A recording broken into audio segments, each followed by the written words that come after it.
North Korea, the Hermit Kingdom. But what does that name really mean? Pyongyang's skyline with its towering Ryugyong Hotel is a carefully crafted image of power and progress. This is the face the regime wants the world to see, a facade masking a much harsher reality. Our view of North Korea is shaped by military parades, nuclear threats, and dramatic headlines. The country is a paradox, grand monuments amid poverty, national pride amid deep isolation. The world sees a nation frozen in time, a relic of the Cold War. Its people often portrayed as a collective, not as individuals. Information is scarce, filtered through propaganda or the rare accounts of defectors. The name North Korea has become synonymous with isolation and authoritarian rule. But this is an outsider's label. Inside its borders, the people know their country by a different name, one rooted in history and ideology. To understand why it's called North Korea, we must look beyond the headlines. We must journey back, before division and ideology, to the story of Korea itself. The name's meaning is tied to unity, tragedy, and a relentless quest for identity. Let's peel back the layers and discover the true story behind the name. Before there were two Koreas, there was only one, a unified land for over 1,000 years. The Goryeo dynasty, from the 10th to 14th centuries, gave Korea its name in the West and ushered in a golden age of culture and innovation. Goryeo's legacy centralized government, Celadon pottery, and the world's first movable metal type. Buddhism flourished, forging a deep sense of shared identity. After Goryeo, the Joseon dynasty rose in 1392, ruling for over 5 centuries. Joseon adopted Neo-Confucianism, established Seoul as the capital, and saw King Sejong create Hangul, the Korean alphabet. This era defined what it meant to be Korean, culturally distinct, fiercely independent. For centuries, Korea was unified, its identity unbroken. The division of the 20th century was a deep wound to a nation that had only known unity. The echoes of Goryeo and Joseon still shape the Korean identity today. The unity of Korea shattered in the 20th century.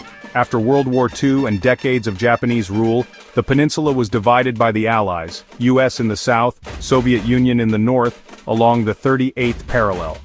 This split, meant to be temporary, quickly hardened as Cold War tensions rose. The Soviets backed Kim Il-sung in the north.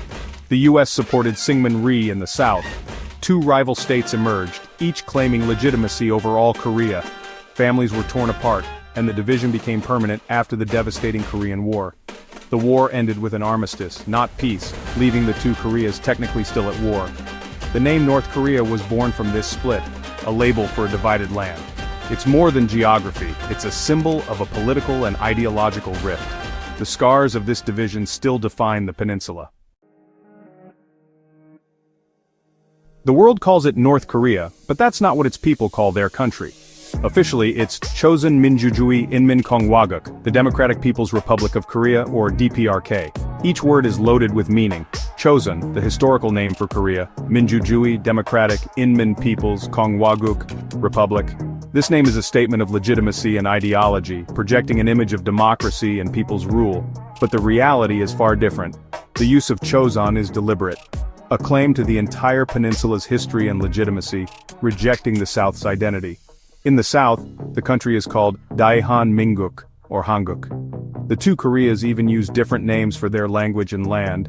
By calling itself Chosun, the North asserts itself as the true successor to Korea's ancient dynasties. The name is propaganda, a tool in the ideological war with the South.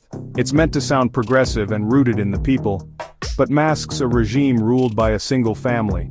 The name is a weapon, wielded in the battle for legitimacy. For the regime, it's not just a name, it's a claim to history and destiny.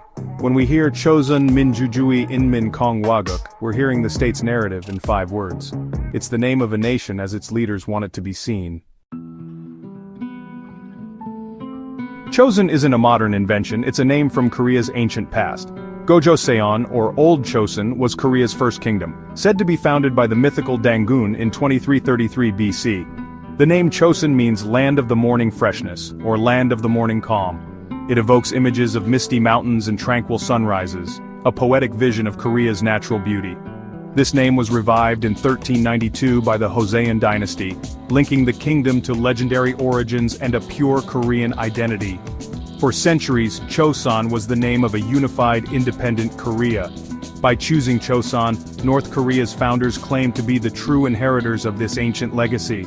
They bypassed the Goryeo dynasty from which the Western name Korea is derived, to connect directly to the most ancient roots. The name is a declaration of historical destiny, a claim to be the one true Korea. Joseon is more than a name, it's a statement of identity and legitimacy. It's the past, present, and future, all in one word.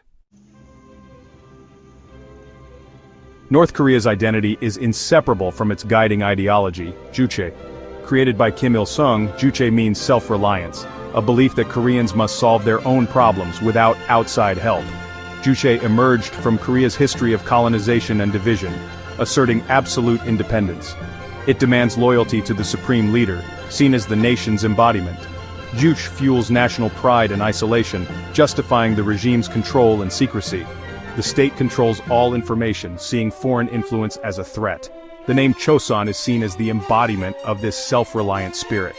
To be a citizen of Joseon is to be a follower of Juche, devoted to the cause of self-reliance. Today, the Korean Peninsula is split between two identities. In the south, Daehanmingguk, the Republic of Korea, open, dynamic, and globally connected. South Korea is the land of the morning calm, a modern nation with deep roots. In the north, Joseon, the Hermit Kingdom, defiant, isolated, and ruled by a single family. To the world, North Korea is a land of darkness, defined by nuclear threats and repression. The name North Korea is a neutral label, acknowledging the division at the 38th parallel. For the regime, it's an insult, denying their claim to history and legitimacy. The propaganda name Democratic People's Republic is meant to project legitimacy, but the world sees it as irony. Two Koreas, born from one open and bright, the other closed and dark. The name North Korea is a reminder of a nation divided by war, ideology, and history. It's a story of identity, conflict, and a longing for unity. The name is more than a label, it's the legacy of a nation at war with itself. And that is why it is called North Korea.